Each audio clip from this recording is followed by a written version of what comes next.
If you're thinking of pointing up some newly laid slabs or perhaps repointing your existing patio, hopefully you'll find today's video useful, because over the last week I've learned so much pointing up my new patio. I'll be showing you why this process isn't as simple as we're often led to believe, what went wrong and what I've learned, so you're fully armed to make the right decisions when you come to do yours. And because the process seems to vary quite wildly depending on which product you use, I'm going to be looking at some of the competitors to this so that you can decide which one you'd prefer to use for your project.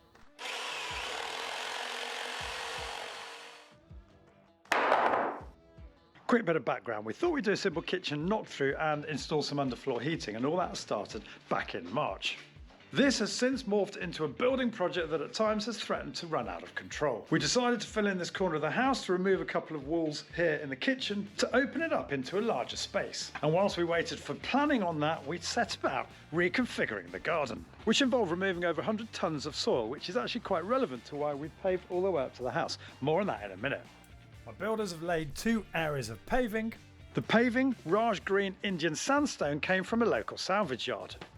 And not knowing a great deal about paving, or for that matter the mortar to put into the joints, I bought a load of this on the recommendation of the guy who runs a salvage yard, figuring he would know after all these years which product worked best with his paving slabs. It surprised me just how stressful the last 6 months have been managing the build whilst trying to keep my YouTube flannel channel, it's turning into a flannel, my YouTube channel afloat.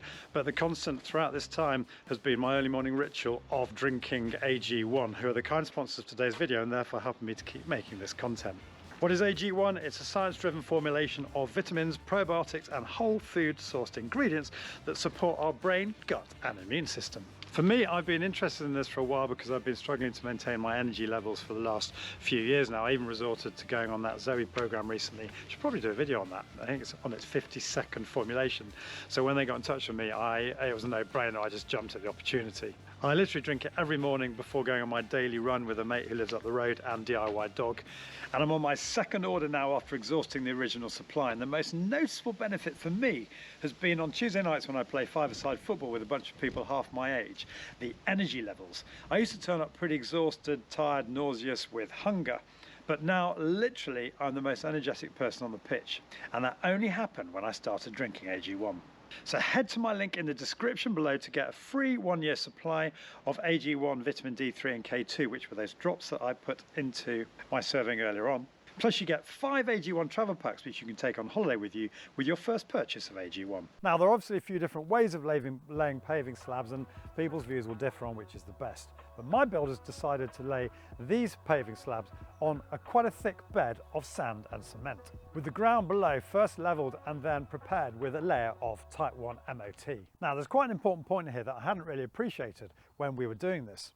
All the products I'm going to talk about today talk about the need for the ground and paving to be free draining and not retain water for long periods of time. So the bedding and the sublayer needs to be porous by ensuring that the mortar has no more than 6 parts of sand to 1 part cement. So it's quite a weak mix. And also some of the products talk about the importance of ensuring you haven't added any admixture to that sand and cement, as this can affect porosity and lead to the joints failing over time. But I'm pretty sure mine's fine because we've had a lot of rain since we laid the patio before I got round to mortaring the joints last week. And after each downpour, the water drained away both off the patio and through the joints pretty effectively. Also, what we've done here is we've sloped the patio away from the house into this eco drain and also into this bottle gully down here. So there should be no standing water after any downpour. Deciding what sort of pattern you're going to have is also a decision you've got to make. Do you go single size, which can either be laid all in one line or staggered, or do you do what I did and go for a contractor's pack of mixed sizes? And then I went on the internet and downloaded a pattern like this as a rough guide for the builder to follow.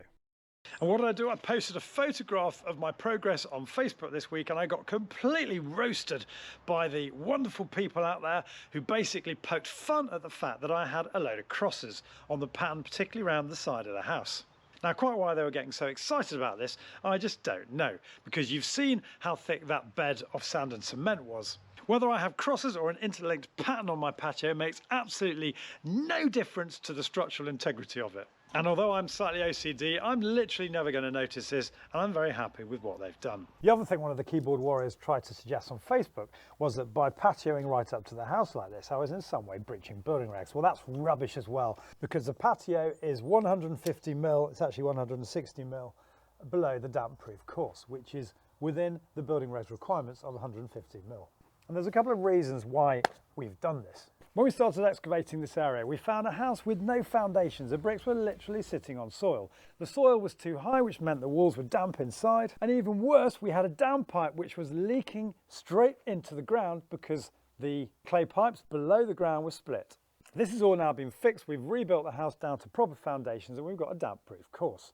And the kitchen is already drying out. We thought about having a pea shingle gap between the walls and the paving. But the problem is if you're going to do that, you've got to think about the drainage of everything that goes into that gap. You ideally need a perforated land drain with a decent fall on it, taking all that water away from the house. We didn't have an adequate fall, and that space has now been used up for more important purposes, in particular the dishwasher and sink waste from the new kitchen. So we decided instead it would be better to pave up to the house and have the patio sloping away from the house into that eco drain and bottle gully as I showed you earlier. We'll be rendering the outside of the house with something like, I don't know, possibly K-rend, and I'm going to be taking the added precaution for the bricks that are exposed below the render of treating them with this breathable cream from Emperor after getting on so well with their breathable, self-cleaning, waterproof masonry paint. And so with the top level of paving complete on a dry afternoon on the 1st of August, one of my builders started sweeping and pushing the A-joint mortar that I bought into the joints. For some reason an alarm bell started ringing in my head. It might have been the staining that was evident around the edges of each slab, and maybe it was this that prompted me later in the day to check the instructions on the tub. And to my horror I read that the patio should have been completely drenched with water before the joint mortar was applied. Also, on giving a joint a bit of a prod, I was shocked to find the mortar wasn't properly compressed into the joint.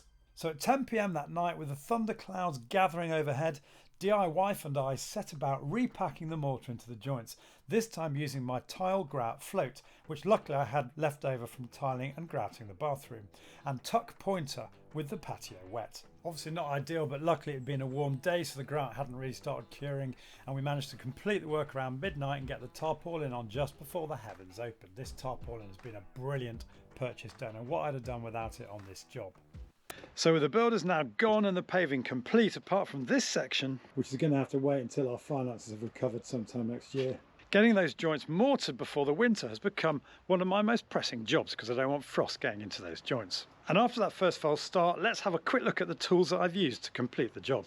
A small tool and tuck pointer, tile grout float, gloves, dustpan and brush, although a broom would have saved my back, a bucket and sponge, the joint mortar obviously, Stanley knife or scissors to cut open the vacuum bags with, and a trowel to apply it with. Oh, and knee pads, absolutely crucial. So I think what you're getting from this is it's definitely worth reading the instructions because, as you'll see in a bit, every manufacturer has a slightly different way of doing this. Preparing the site, the joints must be cleaned out of weeds. Okay, well check, but although in my case it was leaves, use the leaf blower for that. And they're saying you need to go down about 30 mil without leaving any residue. Adjacent surfaces not to be jointed should be taped off or covered. What? What do they mean by that? Does that mean the entire patio apart from the bits you're jointing? Well, that's not practical, is it? This stuff does have quite a funky chemical in it though, and I heard stories recently about K-rend etching into the glass of newly installed bifold doors. So this is probably their legal department covering their backs. And again, they talk about the permanently water permeable load bearing substrate. And that point about pre-wetting the surface. You're meant to extensively wet the entire surface before you start. And the higher the surface temperature and absorbency, particularly for open poured stones, the more pre-wetting is required. Well, that's all well and good, but they also say there should be no standing water in the joints, and this is a crucial point I'll come back to.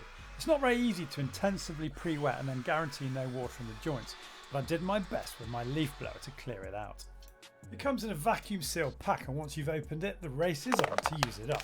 This stuff hardly lasts overnight, and some like Seeker have to be used within the hour, although you can prolong their use by submerging in water, which you can't do with the A-joint. So I decided on a strategy of tooling in at least one tub per day. I've got 60 square metres to do, and call me lazy or uncommitted, but I didn't fancy trying to do all of this in one go. And as it hasn't stopped raining recently, I thought this made for perfect conditions. Each time there was a break in the rain, I'd go out and apply a tub of mortar. And the process, well, you've got to spread it evenly over the well-wetted surface. You work it intensively into the joints, you completely fill and then compact the joint. And this is important. The bloke on Facebook who boasted that he regularly does 60 square metres in an afternoon, so he didn't know what I was messing around with, is, I suspect, not properly compacting each joint. And any contractor who just brushes your mortar into the joints without compacting it is, I think, going to set them up for a fail later down the line, as I'll demonstrate now. This is so deep, this hole. I mean, if I put this grout in here,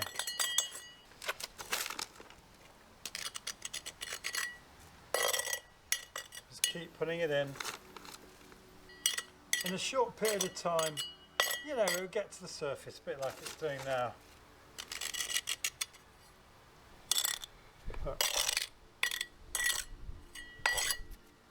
On about the 6th trowel load now, and it's still going in. Now, if you were just to brush this stuff flat, which I will demonstrate by maybe doing that, you think, oh, job done, lovely. But it's not though, is it? Because look at this. It's still literally eating it. And if you just brushed that in and walked away, you'd have had a cake layer on the surface, and then 6 months to a year later, that surface layer would in all probability have started to fail. So basically what I'm doing with this floor is, it's mine, and I care about it and I want it to last. I'm just going to keep applying this stuff until I can't get any more in, basically. Still going in now, look. Still sinking in now.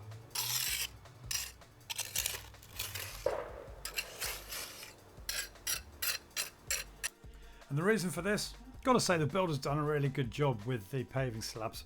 I'm really pleased with them. But there's going to be the odd void. And one of the reasons you leave a void is because without the void, you simply can't tap the paving slab down once you've bedded it into the sand and cement to get it level. See now when I press it down, we have really good compaction of the mortar in that joint. So labour love this. You've got to be really patient, but at the end of the day, you know you're going to have a really long-lasting, well-grouted patio.